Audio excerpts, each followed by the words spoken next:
Welcome back to the Beast Game Podcast, and we're going to take a look at a horror drama movie, Hereditary.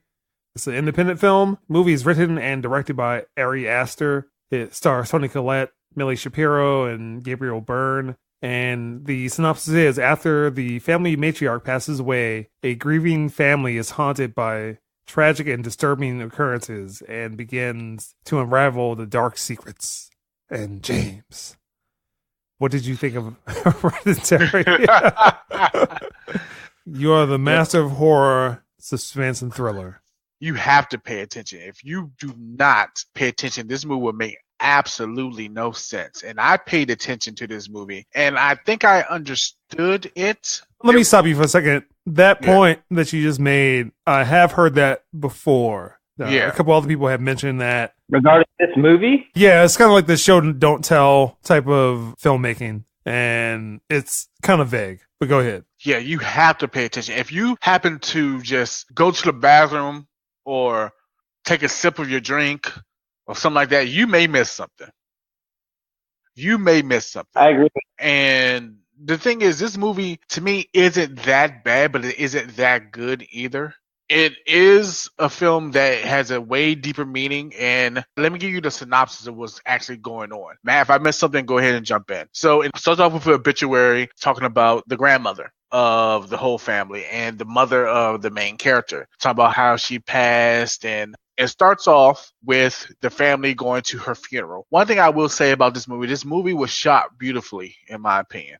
Had some nice camera work, but this is also an independent film, so usually independent films have pretty good camera work and cinematography. I thought this was well done. And certain camera angles used, certain shots used. I mean, like, for example, I believe the mother was a designer or a person that did like miniature houses and like staging scenes or something like that, because she was just doing things. So the first scene, it zooms in on one of her pieces, and it's basically their house, and zoomed in on the bedroom of their son, and then that's when the movie starts. The son waking up to go to the funeral. I was like, oh man, that was kind of cool. One of the positives of this movie, the way it was shot.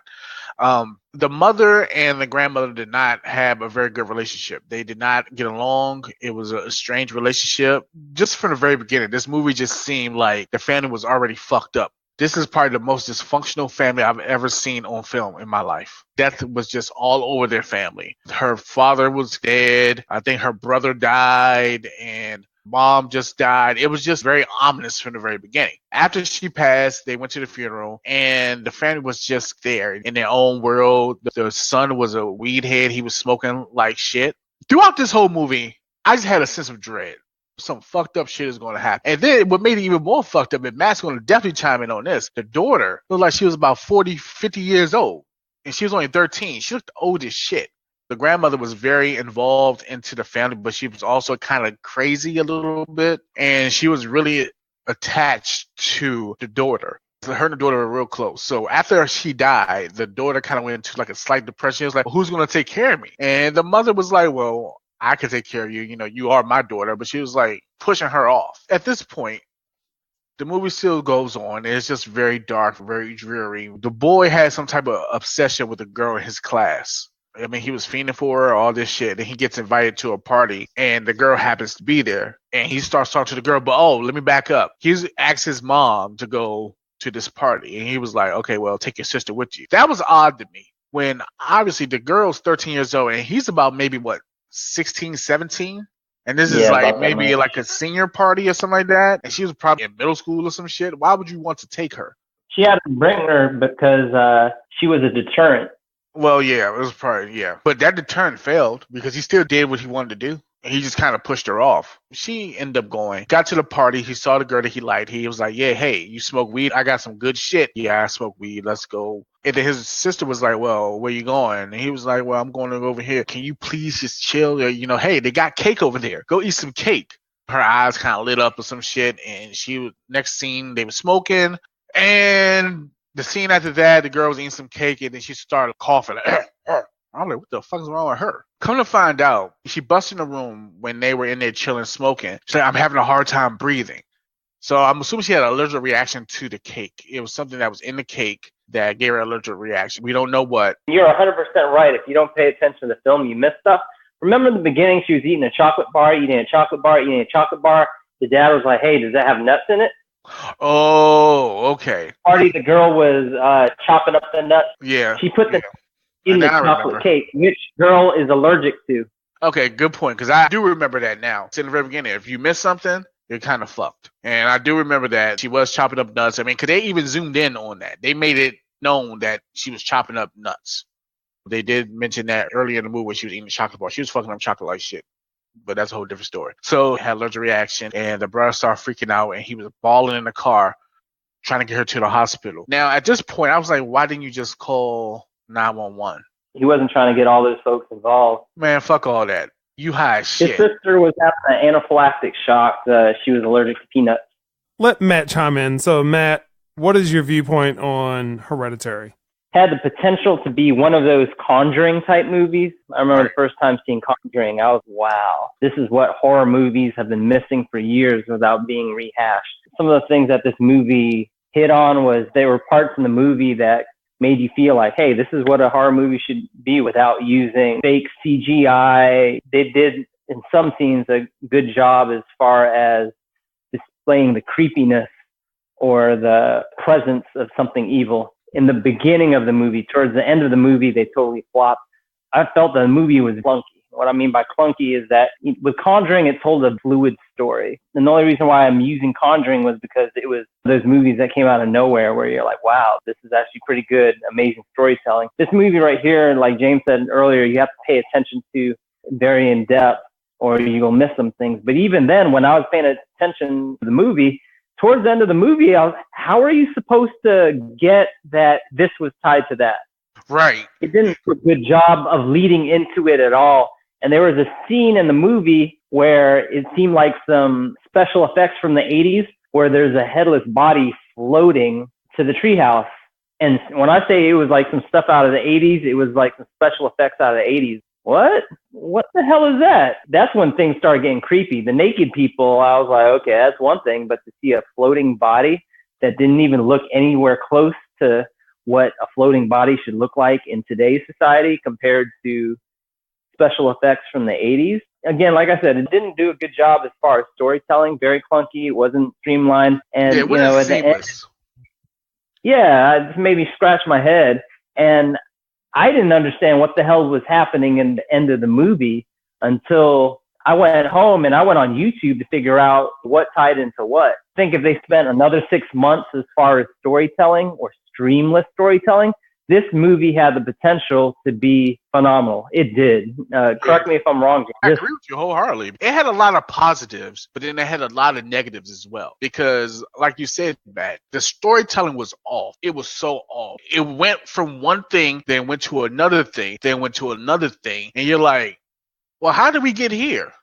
What happened here? Okay, now you're going back to this, but I forgot what happened here because you went here. So how did all this tie in? And then it comes back later on. It was like, well, you kind of dropped the ball on that. And then you come back to it. And it's like out of sight, out of mind. And you use The Conjuring, and that's a great example because The Conjuring, you knew what was going on. I mean, there were some things in The Conjuring, if you missed something, you did miss something and you was like, oh, wow, I didn't know that. But then you could see something later on and it would trigger this. Oh, yeah, I remember now. But because the way they did the storytelling in this, if you miss something and then you continue to watch the movie, what the fuck? And then you think back like, oh, it didn't really trigger it at that moment. You had to actually think about it afterwards. And to me, with movies like that, that's a good thing and a bad thing. I'm not saying that movies like this, you need to probably do a lot more research on it afterwards if you don't pick up on it in the actual first viewing. I was tempted to be like, try to watch it again just because I know I missed some shit. I refuse to believe that this movie is that bad towards the end. Right, because it had the tone that it could have been one of the top tier movies. So it had some tone to it. It was creepy as shit, and it was just simple creepiness. They set the tone so well that they didn't rely on special effects. It relied on just the atmosphere. It relied on just camera work, which to me, and I discussed this in previous podcasts when we discussed the horror movies, that's important. You don't have to have great special effects. If you set the tone the atmosphere perfectly, that's half of the damn job. The other half is the storytelling. And to me, the storytelling lacked around the end.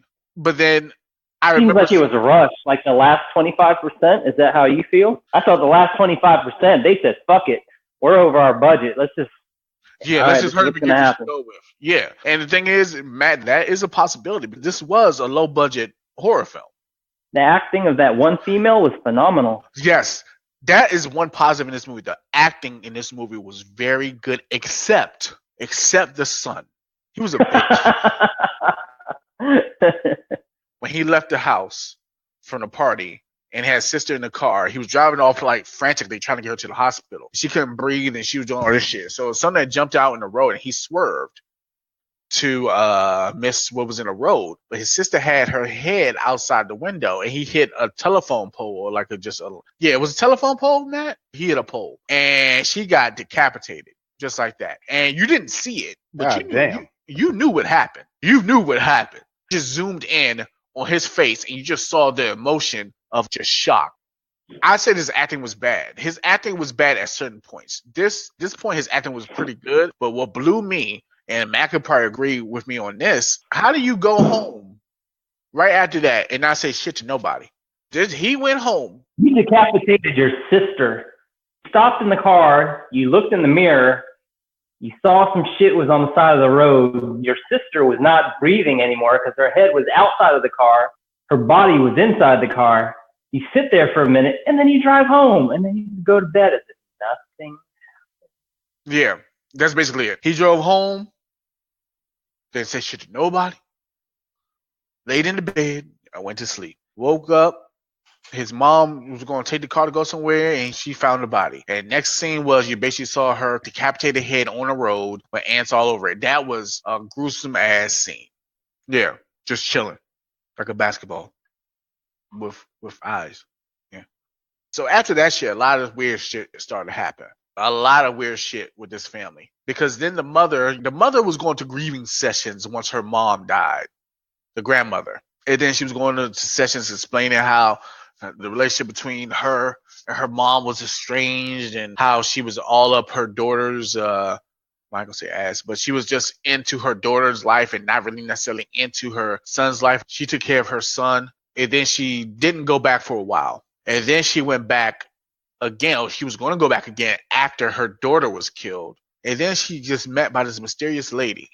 This mysterious lady say, "Hey, yeah, you're not going in," and all this stuff. And then they become friends. This woman just came out of nowhere because I swear, like, Matt, you could tell me if I'm wrong because if you miss something in this, you're kind of fucked. I don't remember her in her initial session. First session when she went after her mother died. I don't remember her in a group session. No, I don't remember it either. I think that one thing that was used as a distractor was when the daughter was with the grandma, was when there was a guy in the background like cheesing at her. I think that's people probably paid more attention to that than the actual girl. So yeah.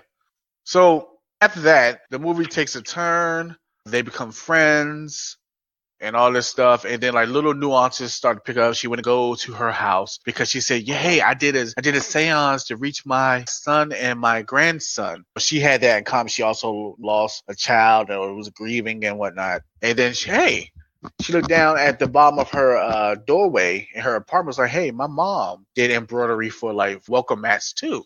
That's interesting." So at that point, you didn't realize how important that was until later on.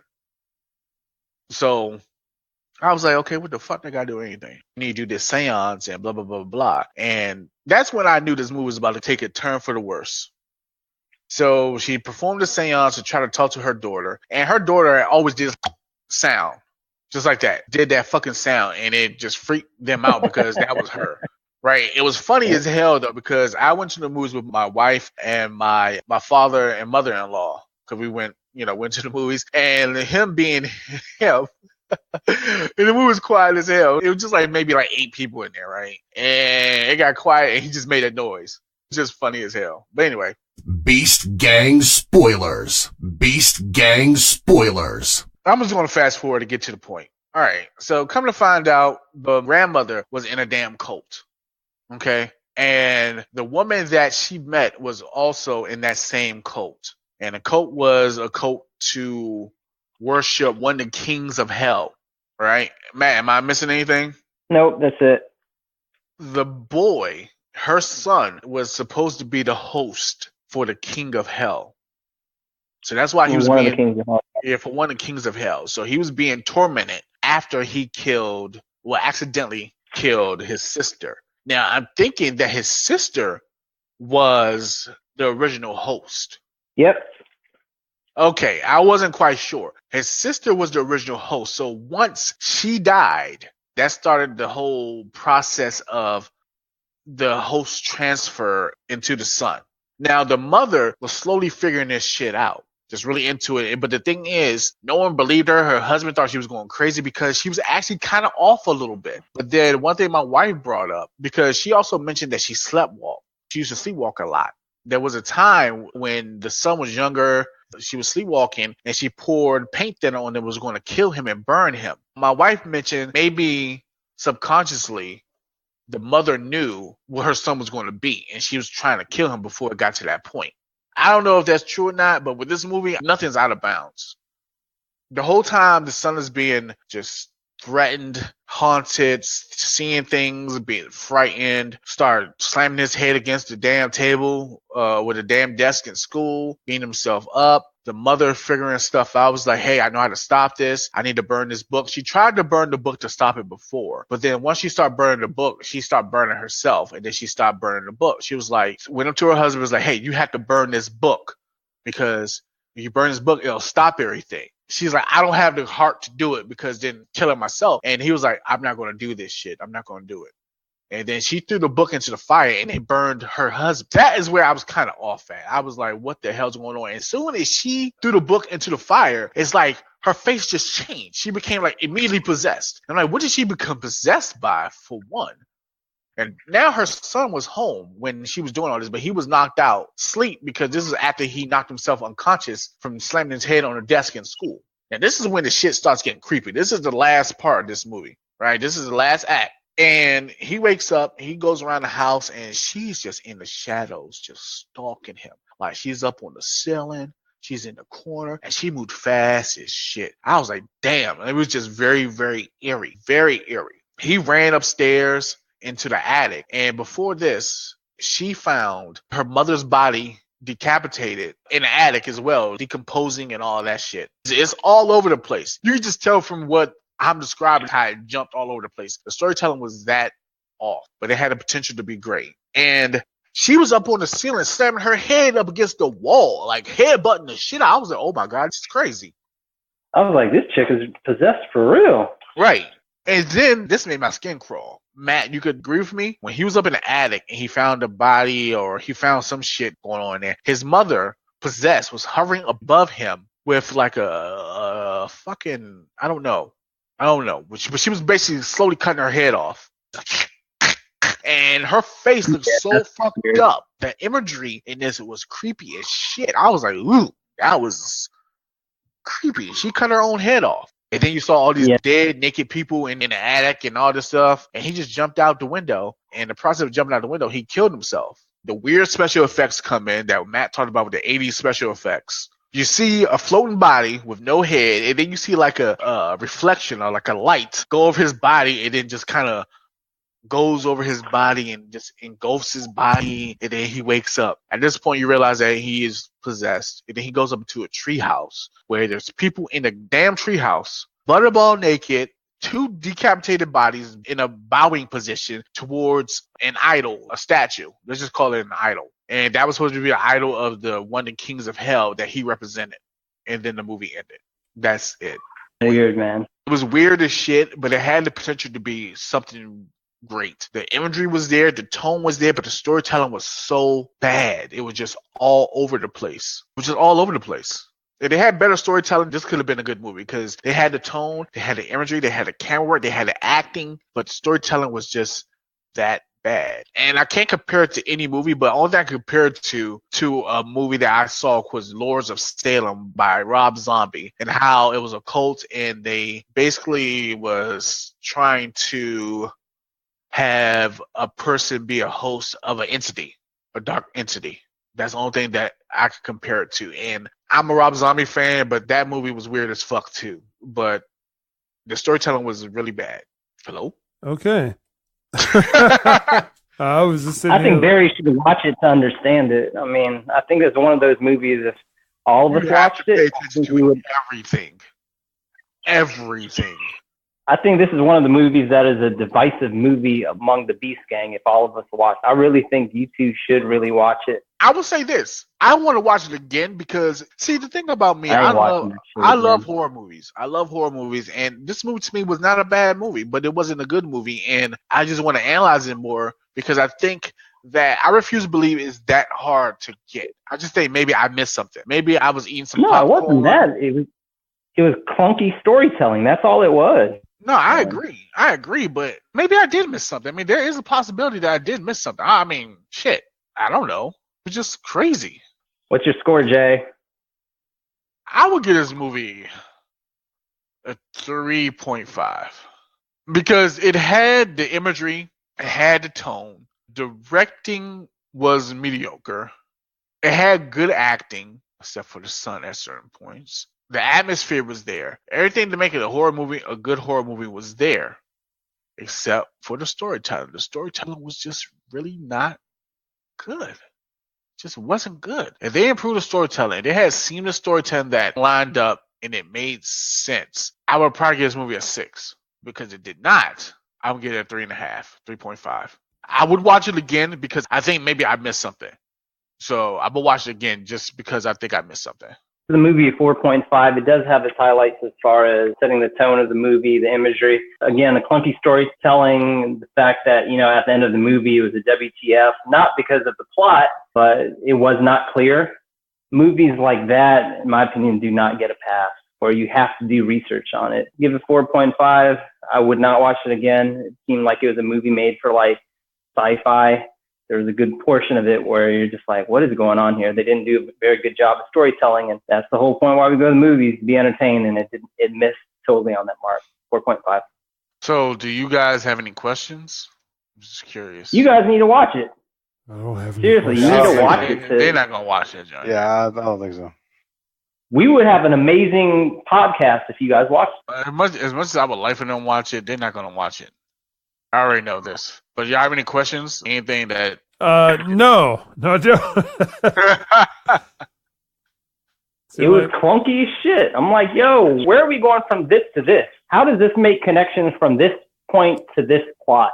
It had the potential to be good, really good. But it was just because everything was just so out of order. And the thing is, I'm just curious how they could have fixed this. By taking the time to develop the story rather than force feeding it. I just think that it was just out of order. I think they should have devoted more time in talking about the cult I think without giving it away. Well, yeah, they should have done that. Now, there was one point, okay, is this movie about mental illness? Thought that too. Because they were talking about how she was sleepwalking, mom was kind of crazy, and then her dad committed suicide, or some shit like that. Her brother died, and all this other stuff.